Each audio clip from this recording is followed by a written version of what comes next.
At this time, I would like to call on our eldest daughter, Jose, who has bravely agreed to share her personal journey with mental illness. Let's give her a warm welcome.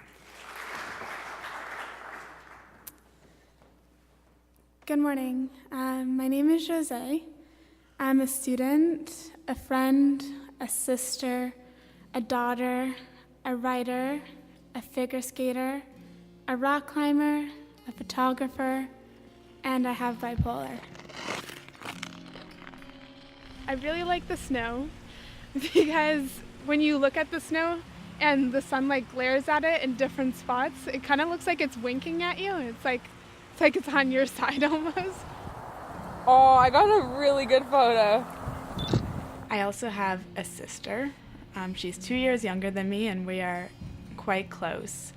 We'll go on photo walks a lot, and we do photo shoots with each other. She's just super artistic and poetic too, and very creative. And she has a way of expressing herself with words that's just really cool. I started writing and journaling when I was about 13, and I would just to collect journals, and I would write every day. But then when I was diagnosed bipolar at 15 and I experienced my first manic episode, I started to get into writing even that tad more and just very vigorously. And then it just kind of stuck, and I've been journaling and writing ever since. Bipolar is a mood disorder. It affects how a person thinks, feels, acts, and interprets life's events. It's marked by extreme highs and extreme lows. When I was having my first manic episode, I did not know it was a manic episode, no. Because it's really your personality traits that get accentuated. So when I start to feel more manic, I will blast my music. I just thought that I was really happy. I thought that I found myself. What did your family think? I thought I was insane.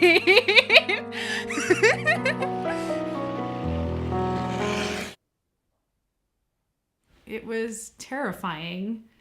I remember the drive taking Jose to the emergency, and I remember turning up the radio to kind of drown her out, but also to drown me out because I was crying so hard at that point that I didn't want her to see that I wasn't handling.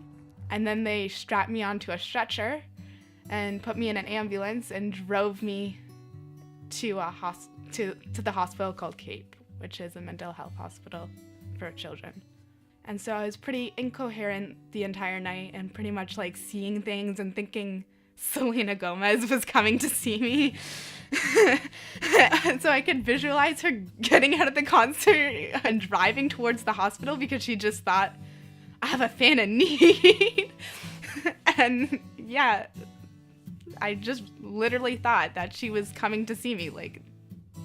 At the time of diagnosis, it is shattering, and it can feel like a living death, watching your child literally out of their right mind, and is, I think, maybe the hardest part.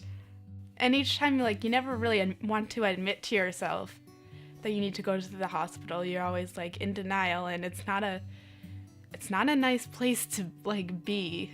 I don't think the hospital is the end of the world, but for Jose, she would see that as a failure. She would be working hard to avoid it, seeing that kind of setback as, I must be doing something wrong, when in fact she could be doing everything right, and the disorder has a mind of its own, and sometimes it wins. We're at the GYMC, Guelph Youth Music Center, and this is where they do MAID, which is an extracurricular school program. And I kind of had lots of hopes and ambitions for this, and I think I just created more stress for myself, and I ended up not being able to function in the program, and I started to go manic. Stress plays into it because how you deal with stress and how you deal with trauma is escaping and going into an episode. So it led to a hospitalization. and that's where I ended up going instead of continuing MAID. So this is the Algonquin book. I've already folded down some pages. Writing I like to do, and I do that for myself, so I might as well get paid for it. I'd pondered these thoughts for a while, and I created a poem myself called Pain, Loss, Regret. Pain, loss, regret. What do these three powerful words mean? Why do we feel these three common words? Regret.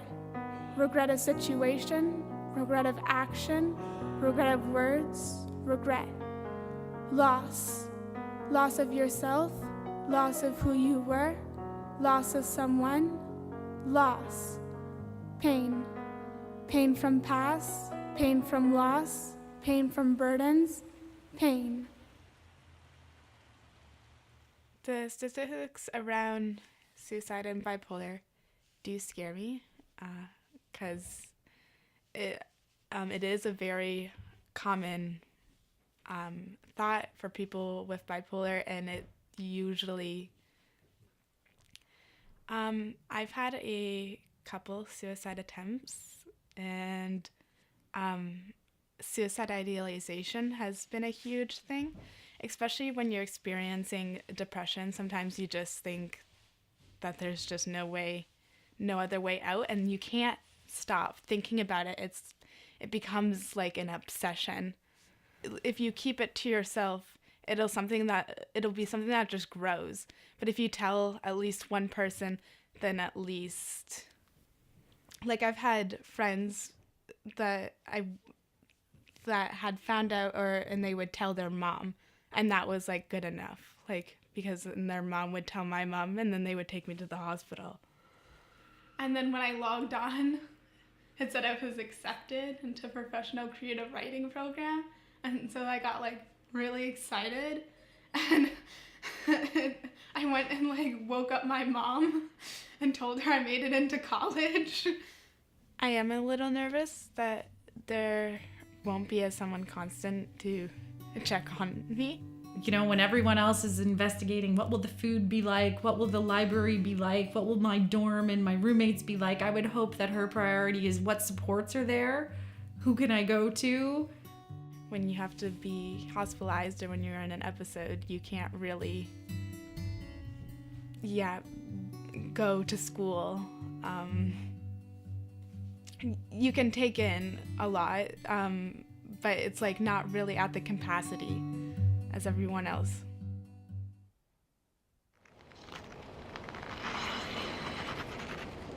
What do these words mean to you? For me, they mean hope. Hope to replace these words with one, gain. So my family does mental health talks, where we go to different types of functions, and we just talk about how mental health has impacted our family, and we try to erase the stigma together. Every time I finish, there's always people who want to tell me what happened to them. I would say again and again what has come forward is that vulnerability begets vulnerability. People just like to have confirmation that they're not alone. The question is not what you lost, but what you gained from it, and the person you have become because of it. There is hope. So I would say there's been a real gift also in her ability to express herself. It's quite a miracle, really, for me as a parent to see her on the other side, so determined, so persevering. And it's just been a gift for her to be able to notice things that you and I wouldn't. I will experience emotions in different ways than other people. I just think that has helped me to be able to connect with people and to relate with people, and to, even through my writing, just connect with something bigger than myself. She is whole just as she is. She just requires a different recipe of health and stability to make it